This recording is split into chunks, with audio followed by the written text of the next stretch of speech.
Just as pollution was a side effect of the Industrial Revolution, so are the many security vulnerabilities that come with the increased internet connectivity. Cyber attacks are exploitations of those vulnerabilities.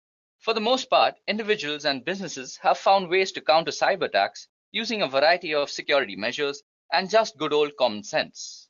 We're going to examine 8 of the most common cybersecurity threats yourself. Okay, so now let's jump in. Now, cyber attacks are taking place all the time. Even as we speak, the security of some organization, big or small, is being compromised. For example, if you visit this site out here that is ThreatCloud, you can actually view all the cyber attacks that are actually happening right now. Let me just give you a quick demonstration of how that looks like.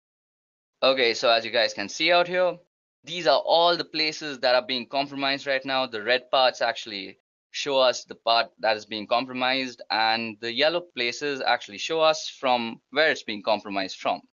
Okay, as you guys can see now that someone from the Netherlands is actually attacking this place and someone from USA was attacking Mexico. It's a pretty interesting site and actually gives you a scale of how many cyber attacks are actually happening all the time in the world. Okay, now getting back, I think looking at all these types of cyber attacks, it's only necessary that we educate ourselves about all the types of cyber threats that we have. So these are the 8 cyber threats that we're going to be discussing today. Firstly, we're going to start with malware. So malware is an all-encompassing term for a variety of cyber attacks, including Trojans, viruses, and worms. Malware is simply defined as code with malicious intent that typically steals data or destroys something on the computer. The way malware goes about doing its damage can be helpful in categorizing what kind of malware you're dealing with. So let's discuss it. So first of all, viruses. Like their biological namesakes, viruses attach themselves to clean files and infect other clean files, and they can spread uncontrollably, damaging a system's core functionality and deleting or corrupting files. They usually appear as executable files that you might have downloaded from the internet. Then there are also Trojans. Now, this kind of malware disguises itself as legitimate software or is included in legitimate software that can be tampered with. It tends to act discreetly and creates backdoors in your security to let other malwares in. Then we have worms. Worms infect entire networks of devices, either local or across the internet, by using the network's interfaces. It uses each consecutive infected machine to infect more. And then we have botnets and such, where botnets are networks of infected computers that are made to work together under the controller of an attacker. So basically, you can encounter malware if you have some OS vulnerabilities, or if you download some illegitimate software from somewhere, or you have some other email attachment that was compromised with. Okay, so how exactly do you remove malware, or how exactly do you fight against it? Well, each form of malware has its own way of infecting and damaging computers and data, and so each one requires a different malware removal method. The best way to prevent malware is to avoid clicking on links or downloading attachments from unknown senders, and this is sometimes done by deploying a robust and updated firewall, which prevents the transfer of large data files over the network in a hope to weed out attachments that may contain malware. It's also important to make sure your computer's operating system, whether it be Windows, Mac OS, Linux, uses the most up-to-date security updates. And software programmers update programs frequently to address any holes or weak points. And it's important to install all these updates as well as to decrease your own system weaknesses. So next up on our list of cyber threats, we have phishing. So what exactly is phishing? Well, often posing as a request for data from a trusted third party, phishing attacks are sent via email and ask users to click on a link and enter their personal data. Phishing emails have gotten much more sophisticated in recent years and making it difficult for some people to discern a legitimate request for information from a false one. Now, phishing emails often fall into the same category as spam, but are way more harmful than just a simple ad. So, how exactly does phishing work? Well, most people associate phishing with email messages that spoof or mimic bank, credit card companies, or other businesses like Amazon, eBay, and Facebook. These messages look authentic and attempt to get victims to reveal their personal information. But email messages are only one small piece of a phishing scam. From beginning to end, the process involves 5 steps. The first step is planning. The phisher must decide which business to target and determine how to get email addresses for the customers of that business. Then they must go through the setup phase. Once they know which business to spoof and who their victims are, phishers create methods for delivering the messages and collecting the data. Then they have to execute the attack, and this is the step most people are familiar with. That is, the phisher sends a phony message that appears to be from a reputable source. After that, the phisher records the information the victims enter into the web page or pop-up windows. And in the last step, which is basically identity theft and fraud, the phishers use the information they've gathered to make illegal purchases or otherwise commit fraud. And as many as a fourth of the victims never fully recover. So how exactly can you be actually preventing yourself from getting phished? Well, the only thing that you can do is being aware of how phishing emails actually work. So first of all, a phishing email has some very specific properties. So firstly, you will have something like a very generalized way of addressing someone, like dear client. Then your message will not be actually from a very reputable source. So out here, as you can see, it's written as Amazon on the label, but if you actually inspect the email address that it came from, it's from management at masoncanada.ca, which is not exactly a legitimate Amazon address. Third, you can actually hover over the redirect links and see where they actually redirect you to. Now, this redirects me to www.fakeamazon.com, as you can see out here. So basically, you know this is actually a phishing email, and you should actually report this email to your administrators or anybody else that you think is supposed to be concerned with this. Also, let me give you guys a quick demonstration on how phishing actually works from the perspective of an attacker. So first of all, I have actually created a phishing website for harvesting Facebook credentials. I simply just took the source code of the Facebook login page and pasted it, and then made a backend code in PHP, which makes a log file of all the Facebook passwords that get actually entered onto the phishing page. Now, I've also sent myself an email as to make sure this looks legitimate, but this is only for spreading awareness, so please don't use this method for actually harvesting credentials. That's actually a very illegal thing to do. So let's get started. First of all, you'll go to your email and see that you'll get some email saying your Facebook credentials have been compromised. So when you open it, it looks pretty legit. Well, I haven't made it look all that legit. It should look legit, but the point out here is to actually make you aware of how this works. So as you guys can see, it says, "Dear client, we have strong reasons to believe that your credentials may have been compromised and might have been used by someone else. We have locked your Facebook account. Please click here to unlock. Sincerely, Facebook Associate Team." So if we actually click here, we are actually redirected to a nice looking Facebook page, which is exactly how Facebook looks like when you're logging in. Now, suppose I were to actually log into my Facebook account, which I won't, I'll just use some random ID, like this is an email @gmail.com, and let's put password as admin123, and we click login. Now, since my Facebook is actually already logged in, it'll just redirect to facebook.com, and you might just see me logged in. But on a normal computer, it'll just redirect you to www.facebook.com, which should just show this site again. Okay, so once I click login out here, all that the backend code that I've written in PHP out here will do is that it's going to take all the parameters that I've entered into this website, that is my email address and the password, and just generate a log file about it. So let's just hit login and see what happens. So as you guys can see, I've been redirected to the original Facebook page that is not meant for phishing. And on my system out here, I have a log file, and this log file will show exactly, as you can see, I've fished out the email address. This is an email @gmail.com, and it's also showed the password, that is admin123. So this is how exactly phishing works. You enter an email address, and you're entering the email address on a phishing website, and then it just redirects you to the original site. But by this time, you've already compromised your credentials. So always be careful when dealing with such emails. So now jumping back to our session, the next type of cyber attacks we're going to discuss is password attacks. So an attempt to obtain or decrypt a user's password for illegal use is exactly what a password attack is.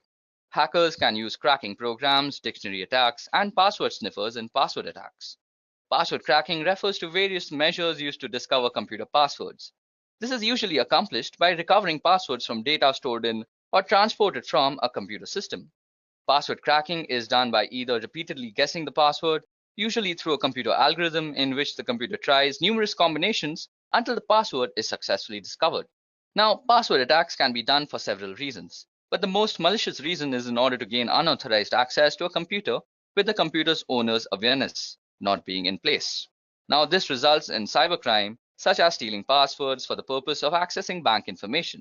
Now, today, there are three common methods used to break into a password protected system. The first is a brute force attack. A hacker uses a computer program or script to try to log in with possible password combinations, usually starting with the easiest to guess password. So just think, if a hacker has a company list, he or she can easily guess usernames. If even one of the users has a password 123, he will quickly be able to get in. The next are dictionary attacks. Now, a hacker uses a program or script to try to log in by cycling through the combinations of common words. In contrast with brute force attacks, where a large proportion key space is searched systematically, a dictionary attack tries only those possibilities which are most likely to succeed, typically derived from a list of words, for example, a dictionary. Generally, dictionary attacks succeed because most people have a tendency to choose passwords which are short or such as single words found in the dictionaries or simple, easy predicted variations on words such as appending a digit or so. Now, the last kind of password attacks are used by keylogger attacks. A hacker uses a program to track all of the user's keystrokes. So at the end of the day, everything the user has typed, including the login IDs and passwords, have been recorded. A keylogger attack is different than a brute force or dictionary attack in many ways, not the least of which the key logging program used is a malware that must first make it onto the user's device. And the keylogger attacks are also different because stronger passwords don't provide much protection against them, which is one reason that multi-factor authentication is becoming a must-have for all businesses and organizations. Now, the only way to stop yourself from getting killed in the whole password attack conundrum is by actually practicing the best practices that are being discussed in the whole industry about passwords. So basically, you should update your password regularly. You should use alphanumerics in your password. And you should never use words that are actually in the dictionary. It's always advisable to use garbage words that make no sense for passwords, as they just increase your security. So moving on, we're going to discuss DDoS attacks. So what exactly is a DDoS or a DOS attack? Well, first of all, it stands for distributed denial of service, and a DOS attack focuses on disrupting the service to a network, as the name suggests. Attackers send high volume of data of traffic through the network until the network becomes overloaded and can no longer function. So there are a few different ways attackers can achieve DOS attack, but the most common is the distributed denial of service attack. This involves the attacker using multiple computers to send the traffic or data that will overload the system. In many instances, a person may not even realize that his or her computer has been hijacked and is contributing to the DOS attack. Now, disrupting services can have serious consequences relating to security and online access.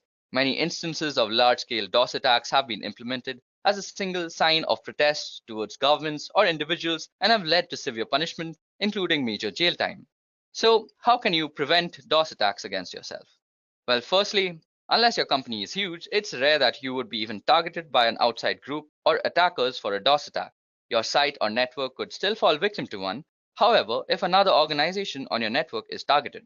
Now, the best way to prevent an additional breach is to keep your system as secure as possible with regular software updates, online security monitoring, and monitoring of your data flow to identify any unusual or threatening spikes in traffic before they become a problem. DOS attacks can also be perpetrated by simply cutting a table or dislodging a plug that connects your website server to the internet. So due diligence in physically monitoring your connections is recommended as well. Okay, so next up on our list is man-in-the-middle attacks. So by impersonating the endpoints in an online information exchange, the man-in-the-middle attack can obtain information from the end user and the entity he or she is communicating with. For example, if you are banking online, the man in the middle would communicate with you by impersonating your bank and communicate with the bank by impersonating you. The man in the middle would then receive all of the information transferred between both parties, which could include sensitive data such as bank accounts and personal information. So how does it exactly work? Normally, an MITM gains access through a non-encrypted wireless access point, which is basically one that doesn't use WAP, WPA, or any of the other security measures. Then they would have to access all of the information being transferred between both parties by actually spoofing something called address resolution protocol. That is the protocol that is used when you are actually connecting to your gateway from your computer. So how can you exactly prevent MITM attacks from happening against you? So firstly, you have to use an encrypted WAP, that is an encrypted wireless access point. Next, you should always check the security of your connection, because when somebody is actually trying to compromise your security, he will try to actually strip down the HTTPS or HSTS that is being injected in the website, which is basically the security protocols. So if something like this HTTPS is not appearing in your website, you're on an insecure website where your credentials or your information can be compromised. And the last and final measure that you can actually use is by investing in a virtual private network which spoofs your entire IP, and you can just browse the internet with perfect comfort. Next up on our list is drive-by downloads. So gone are the days where you had to click to accept a download or install a software update in order to become infected. Now just opening a compromised web page could allow dangerous code to install on your device. You just need to visit or drive by a web page without stopping, or to click accept any software, and the malicious code can download in the background to your device. A drive-by download refers to the unintentional download of a virus or malicious software onto your computer or mobile device. A drive-by download will usually take advantage or exploit a browser or app or operating system that is out of date and has security flaws. This initial code that is downloaded is often very small, and since its job is often simply to contact another computer where it can pull down the rest of the code onto your smartphone, tablet, or other computers. Often, a web page will contain several different types of malicious code in hopes that one of them will match a weakness on your computer. So how does this exactly work? Well, first you visit the site, and during the three-way handshake connection of the TCP/IP protocol, a backend script is triggered. As soon as a connection is made while the last ACK packet is sent, a download is also triggered and the malware is basically injected into your system. Now, the best advice I can share about avoiding drive-by downloads is to avoid visiting websites that could be considered dangerous or malicious. This includes adult content, file sharing websites, or anything that offers you a free trip to the Bahamas. Now, some other tips to stay protected include keep your internet browser and operating system up to date, use a safe search protocol that warns you when to navigate to a malicious site, and use comprehensive security software on all your devices like McAfee All Access and keeping it up to date. Okay, so that was it about drive-by downloads. Next up is maladvertising or malvertising. So malvertising is the name we in the security industry give to criminally controlled advertisements which intentionally infect people and businesses. These can be any ad on any site, often ones which you use as a part of your everyday internet usage, and it is a growing problem, as is evident by a recent US Senate report and the establishment of bodies like Trust in Ads. Now, whilst the technology being used in the background is very advanced, the way it presents to the person being infected is simple. To all intents and purposes, the advertisement looks the same as any other, but has been placed by a criminal. Like you can see the mint ad out here, it's really out of place, so you could say it's been made by a criminal.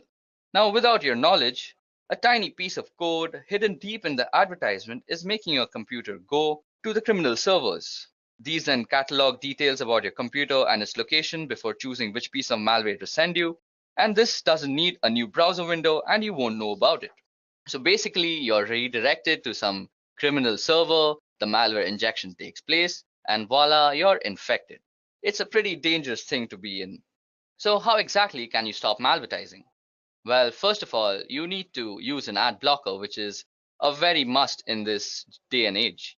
You can have ad blocker extensions installed on your browser, whether it be Chrome, Safari, or Mozilla.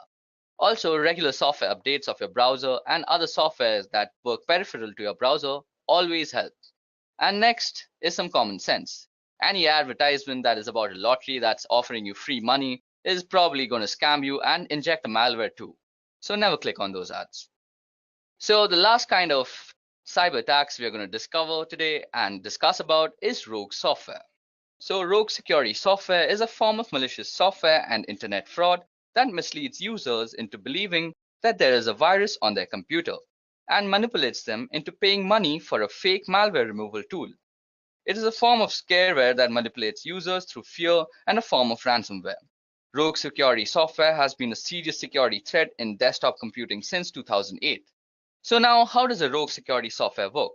These scams manipulating users into download the program through a variety of techniques. Some of these methods include ads offering free or trial versions of security programs, often pricey upgrades, or encouraging the purchase of the deluxe versions.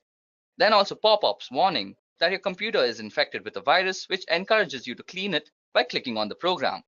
And then manipulated SEO rankings that put infected website as the top hits when you search. These links then redirect you to a landing page that claims your machine is infected and encourages you a free trial of the rogue security program. Now, once the scareware is installed, it can steal all your information, slow your computer, corrupt your files, disable updates for legitimate antivirus softwares, or even prevent you from visiting legitimate security software vendor sites. Well, talking about prevention, the best defense is a good offense. And in this case, an updated firewall makes sure that you have a working one in your office that protects you and your employees from these type of attacks. It is also a good idea to install a trusted antivirus or anti-spyware software program that can detect threats like these.